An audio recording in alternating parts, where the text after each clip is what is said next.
Mochi, Mochi, hi Clay. Yo, what's up mga boss? Good morning. So, for today's video mga boss, i-share ko po sa inyo yung isang bagay na natutunan ko during sa family trip namin. Okay? So, ngayon, this is our last day here. And ginala ko lang yung mga aso ko para makapag-unwind. This video nga pala mga boss ay tungkol sa isang bagay na natutunan ko dito sa pagpahinga namin. Yung isang bagay na yan mga boss ay yung bagay na hindi ko pa ma-solve sa pagbi-business namin. Meron kasi akong gustong gawin and hindi ko siya mapagdesisyonan. So, kagabi ko lang siya naisip na o nga pwede pala. Ayun, so kung isa kang negosyante mga boss or isa kang computer store owner, and then alam ko na meron ka mga plano sa buhay, meron ka mga plano sa negosyo mo, and some of them ay hindi mo pa magawa or hindi mo masimulan dahil ikaw mismo as owner, hindi mo siya mapagdesisyonan. Tapusin niyo po yung video na to and sure ako na meron kayong makukuhang idea or meron kayong makukuhang aral.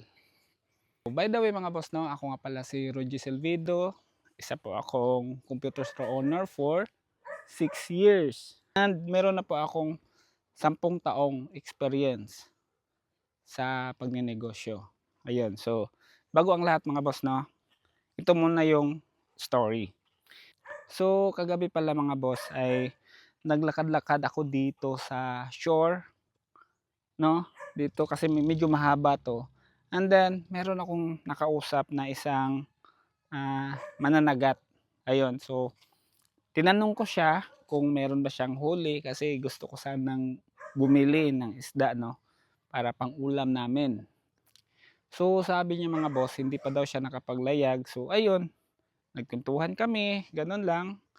And then along our conversation mga boss, nag-share siya sa akin na dati daw siyang namamasada sa city. And then ngayon, umuwi siya dito sa probinsya nila dahil gusto niyang mag-focus dito sa pangingisda. So ayun, napag-usapan namin. And then, yun, isa sa na-share niya kasi is, doon daw sa city, yes, medyo malaki daw yung kinikita niya doon. Pero, na-share niya sa akin na isa sa dahilan bakit minabuti niyang umuwi dito sa probinsya is, una, gusto niya makasama yung family niya. And then, pangalawa is, kahit daw sa probinsya ay maliit lang yung kita niya, pero sabi niya kung dito daw, kung masipag ka lang na pumunta sa dagat at magtanim-tanim sa paligid, ay meron ka talagang maaani at meron kang mapakain sa pamilya mo. So yun yung na-share niya.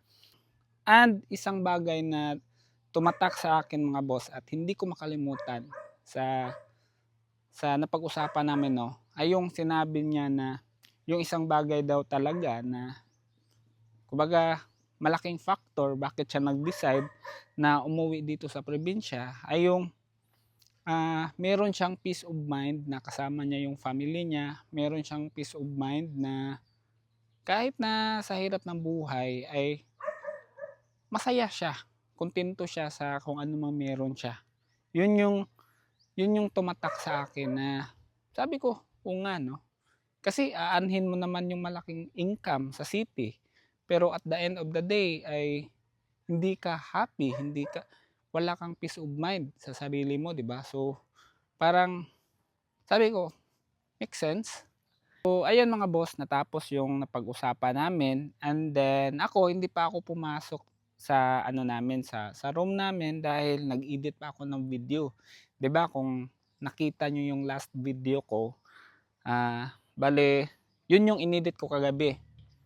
So ayun, while editing naman sa video ko, doon ko napagtanto na meron kasi akong nakapinding na na idea or next move sa business namin and hindi ko pa siya ma-execute dahil ako mismo ay hindi pa ako ready. So sabi ko sa sarili ko kasi, saka na lang yan, yung bagay na yan. Saka ko na lang yan iisipin pag handa na yung utak ko, handa na yung puso ko na pagdesisyonan yan.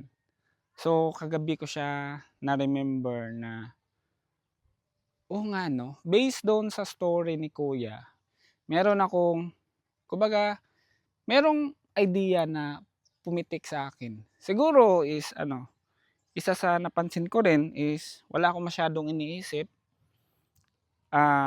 Most of the time kasi nung nagstay kami dito, lang ako kumbaga palagi ako natutulog, kumbaga pahinga lang. Hindi ko pinipilit yung self ko to do that thing kasi alam ko na wala namang deadlines. We're here and then kasama ko yung pamilya ko.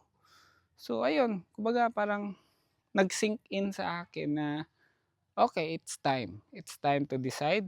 For now, hindi ko lang muna siya isi-share sa inyo kung ano yung bagay na yon na napagdesisyonan ko. But sooner or later mga boss, makikita nyo yan sa mga vlog ko. Ipapakita ko yan and isi-share ko yan sa inyo. So ayun mga boss, no, yung isang bagay na nakuha ko with this family trip is, ang nakuha ko talaga is, yun nga, nag-slow down yung buong sistema ng sarili ko and because of that, hindi siya messy yung pag-uutak ko. Meron akong focus.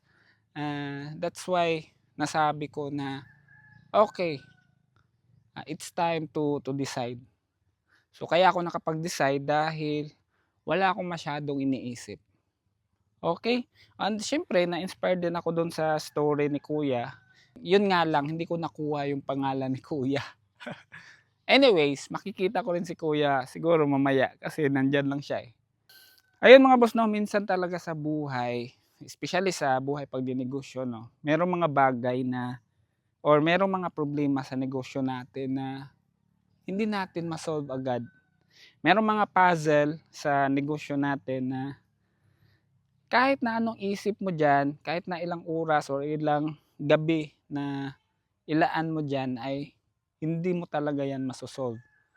And sometimes yung kahit na 30 minutes mo lang na ikaw lang, 30 minutes mo na kumbaga totally shutdown ka, nakatingin sa dagat, nakatingin sa nature.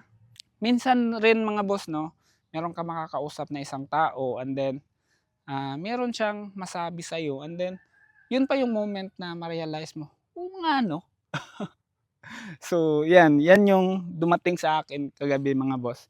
And I'm happy naman na because of that, parang nag-connect siya and siguro pagkabalik namin, execute natin yan. Though medyo matagal ko na yung plano, yun nga lang, nakatinggal lang talaga siya.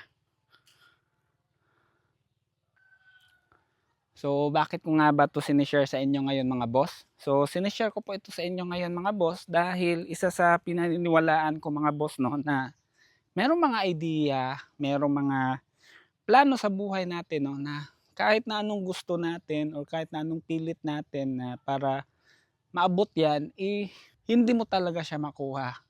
So, yun nga, merong mga bagay na kung pipilitin mo, mahirap siya makuha. Pero isa sa pinaniniwalaan ko mga boss na lahat ng bagay ay meron talagang right timing dyan.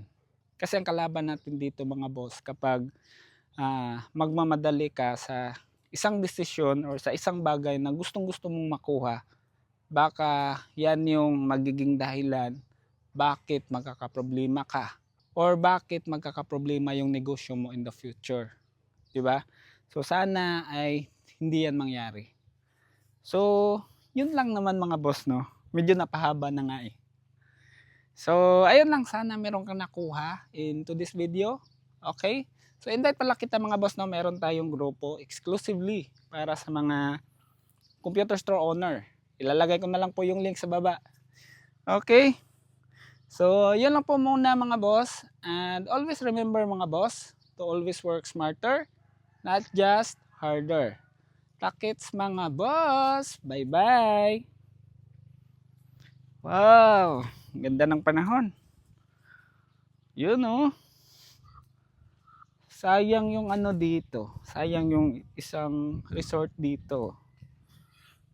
Nasira ata to nung bagyong Tino tsaka nung earthquake. Tapos hindi na nila ni-renovate. Laki pa naman ito. Yan oh.